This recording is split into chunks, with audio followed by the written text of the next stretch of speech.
Josie, Yes. I feel like I know a lot about you. So, Josie, I'm going to see if I can get your job title right. Oh, here we go. Global Marketing Director of Commerce and Tech at Wunderman Thompson Commerce. Well, it's Wunderman Thompson, actually. So yeah, Wunderman Thompson. I'm the Marketing Director for the Commerce and Technology Division of Wunderman Thompson. Brilliant. And Josie's also one of my clients. So I feel like this is going to be a breeze. So, first up, can you tell us a little bit about your personal and career story, I'm going to go with? Okay, so mine is not probably a very traditional career path. I think, what do they call it these days? A squiggly career or something like that? So mine's been very squiggly. So I started out in advertising and sort of worked as a young account exec in both new business and client management.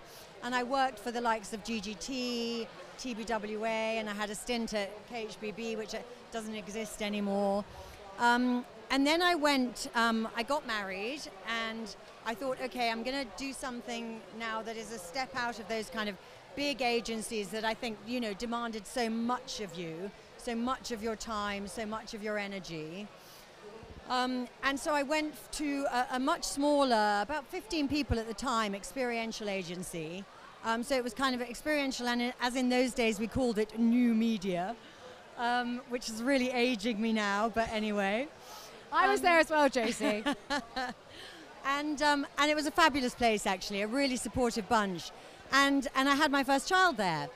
And my daughter actually died at the age of 18 months overnight. And that was when my sort of squiggles began, really, because I couldn't go back to work after that, so I took quite a long career break. And during that time, I wrote a cookery book for charity called Cooking with Daisy, which was her name. So it was a cookery book kind of for families cooking with their children. And slightly randomly, I also trained as an interior designer whilst I was having my other two children, and set up my own interior design business for a while. So it's been very, very squiggly, and I got back into this completely by mistake in a way. I'd been freelancing for a while. I got a job in a tech agency called Cognified, and it was literally, I was there on a contract to help them do a kind of rebranding exercise. And 8 years later, because they were acquired by WPP, I am now where I am, and it's been through so much transition. I think it was Nadine that just said on the last chat that, you know, she doesn't recognize the agency that she's at now from when she started. It's been through so much change. I mean, Cognified was 300 people when I was there, and we were mostly based in Poland, where our engineering center was. Wunderman Thompson is 20,000 people worldwide, and the Commerce and Tech Division is 5,000 people. So the change has been exponential, really. So yeah, so I said it was squiggly, yeah. Seriously, I mean, honestly, Josie, by the way, I only just found out about their major. I literally nearly want to cry just talking to you, because I mean, just going away to have a baby and the hormones and everything that we experience as women is hard enough. I just feel for you so much. I can't imagine. I mean, I feel very blessed to have my daughter with me here today, and I just can't imagine what that must have been like for you. Well, I'm very lucky. I have two fabulous children now, so yeah, it was not easy. No, of course it wasn't. So you took that time. You then came back to work. Yes. How was that for you? Like, after taking that time out, did you go back? So you had quite a large career break. Yes. You didn't go back to work before you had your second two children? I did. I freelanced for them So for quite a long time. Yeah. So that was kind of almost quite an easy way to go back in. And I mean, honestly, you know, talking about, there's been a lot of discussion this afternoon about how businesses can support women. And initially, you know, they sort of said to me, would you like to do a day a month? And I kind of thought, well, okay, I know I've had a rough time, but how hard can that be? And then it sort of grew and grew, and then I started freelancing and consulting for other companies as well. So I think, you know, that support actually back then was absolutely unbelievable. Yeah. The flexibility to let you come back in a way that worked for you. Yes. And I think there's a lot to be said for businesses doing more of that, as you know, it's hard to go away and come back after you feel like you've I don't say you want to feel like you've lost your way, but I know, some of the team, not here now, but Nicola, who works for me, she was like, oh my gosh, I feel like I don't know, like I've been out of it for a year, I feel like I don't know everything anymore. Yeah, and actually I've kind of mentored some women who've come back into the business after maternity leave, and I do think that's a really big deal because your brain has been in a completely different place, and you do really need some help to sort of get back into it, and often you find yourself in a slightly different role, because if you want to come back part-time or something like that, you might find that your role has changed slightly, and I do think businesses don't often provide enough support for women like that. Yeah, what support? I mean, I've got one idea. I guess training and time and freedom to go and get yourself up to speed again. But what other things do you think employers could do to help people, coming back into the workplace after having a baby? So, I mean, one thing that does happen these days, and actually I've only just learned this because my marketing manager has just gone off to have a baby. Yes, of course she has. Yep, and I'm missing her already. Yeah. Apparently now it's part of your maternity package that you do actually get to do what they call catch-up days. Now, I think that's a fantastic thing. I think you get 8. Yeah, keeping in touch days, kit days. In touch. Yeah, exactly. That's it. Thank you. Kit days. They're good. No, that is, and we've used actually. I think all of my team have used those kit days when they've gone off to have babies. Yeah, absolutely. And my marketing manager is sort of trying to book them in already. I'm like, are you mad? Just go and have your baby. Have fun. Enjoy it. But yes, so that's a fabulous thing. But I think having a mentor who's been through that before, I think is really, really important. And then I think just allowing, in some respects, it's a little easier these days because we do have a much more flexible, since COVID, much more flexible working environments generally. And so I do think that's fantastic for women with young babies. I think if they think that they can look after the baby and work, they've got another thing coming. So if you think it's a kind of substitute for childcare, think again. But, the fact that you mightn't have to kind of like spend an hour and a half coming in to town a day if you work, if you don't live in London and that kind of thing, is just fantastic in terms of childcare. So all of those things are actually really brilliant. Yeah, getting so much better. Flexible working, everything is, I think as time goes on, it's just, and I do think COVID, you're right, has done us a favour because employers and, I guess senior leaders in businesses have learned, I can actually trust my staff. It's going to be okay. Yeah, although you say that, I don't know whether it's done a favour to younger women coming into the workplace today, because I do slightly feel that they get less in the way of role models and also the general kind of just the learning that you get from just being in an office more. So I think there are upsides and downsides to it. Yeah, totally. I love being in the office. In fact, most of my team, Maddie sat nodding in the background, and Charlotte love being in the office. They want to be in every day. Some people don't want to be like that. Yeah, everyone's different as well. Yeah, absolutely. So. But yeah, there's definitely a lot to be said for us mentoring each other, spending time with your colleagues. So that's my next question is, you've obviously been on quite a journey in your career and in your life. Have you had any mentors or people that you've looked up to that have really inspired you? Well, so do you know what? I was thinking about this the other day because, like I said, I mentor a couple of people now. I've never had a kind of official mentor because I think, when I started working, that sort of thing, that sort of support didn't actually exist. But there have been some fabulous people sort of throughout my career who I think have really helped me shape kind of how I show up at work, how comfortable I now feel being at work and that kind of thing. And I'm going to say what I've heard some other women say up here today. Not all of them are women. In fact, my worst ever boss was a woman. So, and some of my best bosses have been men. And the best of those have been men that just don't, that gender is just not an issue for us. One of them's here now, actually. Aww. He's not my boss anymore, but... Shout out to Kieran. But, I think that's... And then I've had a lot of male bosses and counterparts that really do make me feel like a woman. And, it's that thing of you never want to be asked to do something because you're the token woman. And I think, you know, any woman here would say she hates that. Yeah, it's annoying, and you can almost see it happening. Like, oh, we've got to have a female on the panel. Oh. Or we've got to have a female on the, you know, board because we Yes. haven't got one. Like, no, put people And there. could 'cause you they come and deserve to. present tomorrow because you're a woman and we've suddenly realised we haven't got any? Yeah. You know, that's not good. No, it's not. But I guess better than not having a woman, if True. the person's good. So, let's talk about a little. I don't know how I'm doing on time, actually. Am I over? I think I'm over already. Oh, My okay. last question before we do the very last talk of the day. Sorry, I know I am over. Is what can? So we've kind of started to touch on this. Do you think there's anything that can be done industry-wide to really, I guess, make the workplace fairer and help empower women to grow in their careers? Yeah, I don't know if I could sort of like cite any particular kind of policies that I think people could bring in, but I think just let fabulous women come to work. I've gone for a wee. Sorry, guys. and let, you know, make it possible for them to be fabulous at work. You know, I think I mentioned some of the things before, like the greater flexibility we have since COVID. But, you know, I think if a woman wants to do a 4.5-day week, don't deduct 10% of her salary.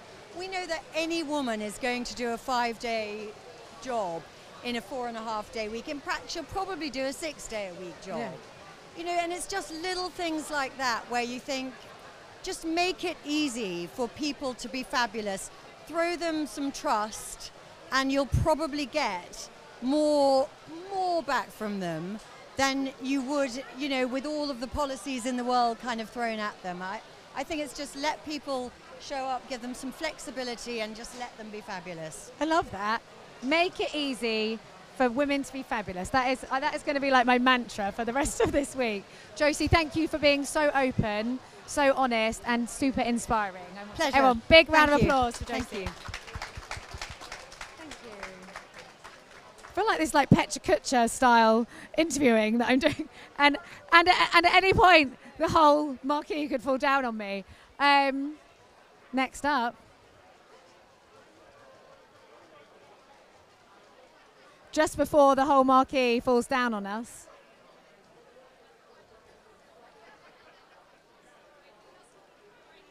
Oh, well, I know, don't worry, darling. Leaving the raincoat Yeah, behind. I mean, to be honest, I probably would keep the raincoat on. I mean, who knows what's going to happen. Ma, Yes. thank you. Yes. You've got the very last shift with me. Welcome. In it to the end. So Ma is joining us from Riff, who, if you guys, has anyone seen that really cool van outside the front that's got all the like digital advertising on? This is Ma. Yes. Yeah, it's all her. She Yeah. did the whole thing. Ma, tell us a little bit about you, your story. Well, actually, tell us a bit about Riff first, because it's a really cool company, and I've only just discovered you through this festival, so thanks for that. Yeah, thank you for being so enthusiastic. And if you looked well on the van, the guys in the Hawaiian shirts are the ones that can tell you the personal story. These are my sponsors today. So Riff is all about product placement, but virtual product placement. So what we do, we actually connect brands and content together. We've got content, all sorts of content. As long as it's a moving image, we can work with it. And then we've got brands, and we dynamically place them in. So that's basically in a nutshell. But again, if you want to know more, Yadel, You So, can and explore it, I'm but a here, of very course, cool as well. company. I love it. So let's now talk about you. So Yeah. you've joined us all the way from Amsterdam. Yes. And tell us a little bit about your career path and how you got today to being the CCO at Riff. Yeah. Well, I never had an idea what I wanted to become. Well, I did. I wanted to become an Eskimo when I was about 10 years old, but that was not a good idea. And then I wanted to become a journalist, so I studied. And then after that, I just wanted to explore the world. I wanted to experience stuff. So I traveled the world, never thinking about my career. And sometimes when I see all the young kids going like, oh, I'm going to do this tomorrow, I'm going to do that tomorrow, I think it started with me when I was in my late 20s. So, but I've always looked at opportunity. I've always looked at the next thing, always looked at what is fun. what excites me. And I think I just had great sponsors on that one, people that saw that you could make a difference. And literally from being a film producer, making documentary films, up to where I'm now the chief content officer, it's all been tiny little steps and moving a lot of businesses. Yeah, but interesting. I think what's great is one, in a certain way, I guess you started your career a little bit later, because it's so hard when you're younger to work out what you want to do. I mean, I still don't know what I want to do now. I sort of accidentally found my career. So I think not putting pressure on yourself and focusing on fun is a really great place to be. Yeah, and I always say you should turn it around. You should go and, with pension first, because you're much active when you're younger, and then do your career because you understand what you need to do, You understand life a little bit more. Yeah. Well, you know who you are as well. Yes, you know who you are. So do you think in this fun career that you've had, there have been any challenges that you faced specifically because you're a woman, maybe that your male counterparts didn't have to overcome? Constantly. And I think, but I've always been very good at ignoring them as well, not to be too sensitive about it. I just think, well, that's the way you think, I'll prove you wrong. And then if you prove them wrong, you get the benefit from it. So, but yeah, of course, but I think it's got a lot to do also with insecurity. I'm going to be super honest, I wouldn't envy to be a middle-aged white man at the moment, because when there's a job application, you're on the bottom of the stack. They look at the females first, they look at diversity first, they look at skin color as well. And then all of a sudden you're there. And where you were in the old days, you were on the top of the stack, you're now all the way on the bottom of the stack. So I think everyone's got challenges in a career. Yeah, it's hard, isn't it? You've really hard. highlighted something that maybe I hadn't thought about enough. But it's true, like middle-aged white men are going to get put to the bottom of the pile. Yeah, what I think is a pity is that we don't look at who's the best for the job anymore a lot of the times, but that we look at, does it fit my company sustainability, diversity, inclusivity profile that I want to pitch to my board? And I think at the end of the day, a company is about results, It's about, can you make a difference as a company? And your board, the only thing they really, really care about is numbers. At the end of the year, it's all about EBITDA.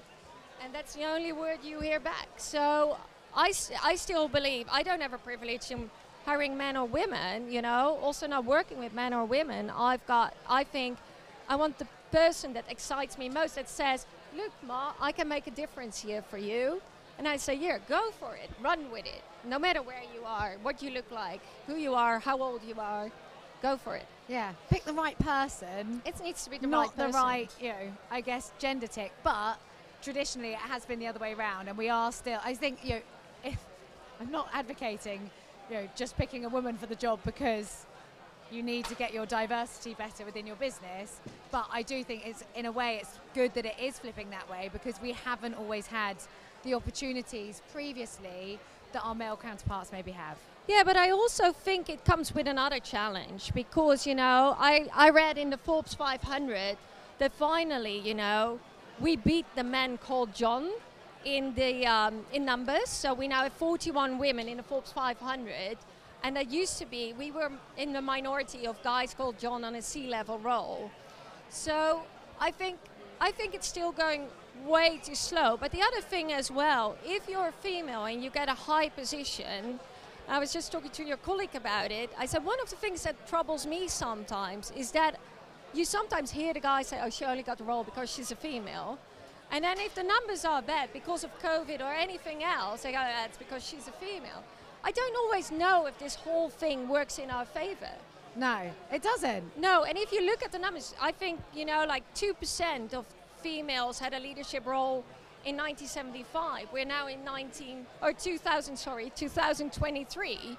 And what is it, 20-something%? So it's going really, really slow, if that's what we can do in 50 years. I know. I really hope it speeds up, but I don't know how. Well, I do know some reasons how. Hopefully that's what we're highlighting here. But how can we there? Have you got any ideas about how we can get there faster? How businesses, how the industry can actually, I don't know, squash those kind of I mean, it is a bit rubbish, isn't it, saying things like that? It is a bit rubbish. I think it's all got to do with, you know, how do we educate our children? I think we're kind of lost in what we do and how we have been, because it's always, you know, you're a copy of your parents. It's lead by example. So if you are leading by example and giving the right messages and making equal decisions at home as well as anywhere else, you know, then I think it's about education at the end of the day. Not about forcing people in roles, but it's really about education and people not making a difference anymore. Yeah, I do think that has changed a lot. I think the opportunities the Gen Zs, the Alphas are going to get and the way that they're taught at school is changing. So I do think, you know, Yeah. we're getting there. Yeah, we're getting there, definitely. And I think, you know, we need to get there as well. I'm very positive about it. But I do think we still have quite a few hurdles to go. Yeah, definitely. My last question, Yeah. because I feel like I've gone well over, but, you know, hey-ho, is around, I guess, in particular, I think we've kind of touched upon some changes, but are there any policies that you've seen put into place at businesses that you've worked in that are helping? Because for me, a huge thing is, I'm just going to put one out there that I really think there needs to be, there's stuff happening but needs to change more, is maternity and paternity. Like, I'm not saying that the maternity, you know, us women often are breastfeeding, that, you know, we do take a kind of larger role in that first few, but I definitely think there could be some huge seismic changes to maternity and paternity leave, which would make the workplace fairer.